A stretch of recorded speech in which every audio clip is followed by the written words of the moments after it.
শামসেরগঞ্জে দুঃসাহসিক সোনার দোকানে ডাকাতি, দিনে দুপুরে বন্দুক দেখিয়ে লুট সেনকো গোল্ডে। বৃহস্পতিবার দুপুরে শামসেরগঞ্জের রতনপুর এলাকায় চাঞ্চল্যকর ডাকাতির ঘটনায় ব্যাপক চাঞ্চল্যের সৃষ্টি হয়েছে।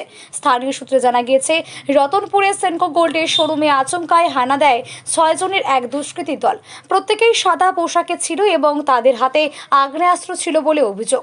প্রত্যক্ষদর্শীদের দাবি, একটি সাদা রঙের টিভিএস অ্যাপাচি মোটরসাইকেলে করে দুষ্কৃতীরা শোরুমের সামনে আছে। এরপর মুহূর্তের মধ্যেই বন্দুক দেখিয়ে শোরুমের কর্মীদের আতঙ্ক করে ফেলে। তারপর শোরুম থেকে বিপুল পরিমাণ সোনার গয়না লুট করে চম্পট দেয় তারা। ঘটনার পর এলাকায় ব্যাপক উত্তেজনা ছড়িয়ে পড়ে। খবর পেয়ে ঘটনাস্থলে পৌঁছায় শামসেরগঞ্জ থানার পুলিশ। ইতিমধ্যেই তদন্ত শুরু করেছে পুলিশ। শোরুমের সিসিটিভি ফুটেজ খতিয়ে দেখার পাশাপাশি আশেপাশের একাধিক সিসিটিভি ক্যামেরার ফুটেজও সংগ্রহ করা হচ্ছে। তবে ঠিক কত পরিমাণ সোনার গহনা লুট হয়েছে তা এখনো পর্যন্ত স্পষ্টভাবে জানা যায়নি।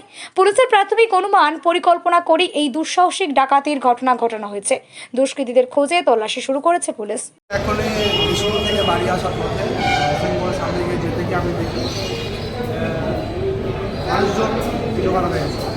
ইতিমধ্যে আমরা ভিতরে প্রবেশ করে বুঝতে পারি যে এখানে কিছু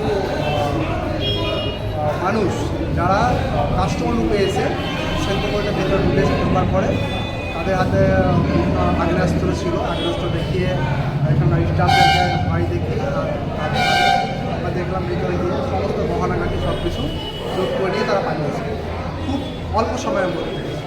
এটা দুটো পরে মানে আড়াইটা নাগাদ এই ঘটনাটা ঘটেছে।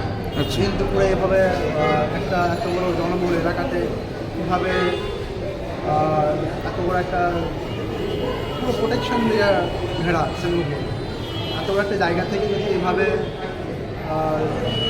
সোনার গহনা লুটপাট করে নিয়ে চলে যায়, তাহলে সাধারণ মানুষের নিরাপত্তা আমরা একটু মানুষের মধ্যে একটা আতঙ্ক সৃষ্টি হচ্ছে আর এলাকায়। এটা কোথায়? রতনপুর সেনকো গোল্ড? এটা রতনপুর সেনকো গোল্ড। ঘটনাটা আনুমানিক আড়াইটার দিকে হবে। তারা কতজনের মতো ছিল কিছু জানা যাচ্ছে? আমরা যেটুকু বুঝতে পারলাম তারা 5 থেকে 6 জনের মতো ছিল। একটু বুঝতে পারলাম ক্যামেরাটা দেখে। ঠিক আছে।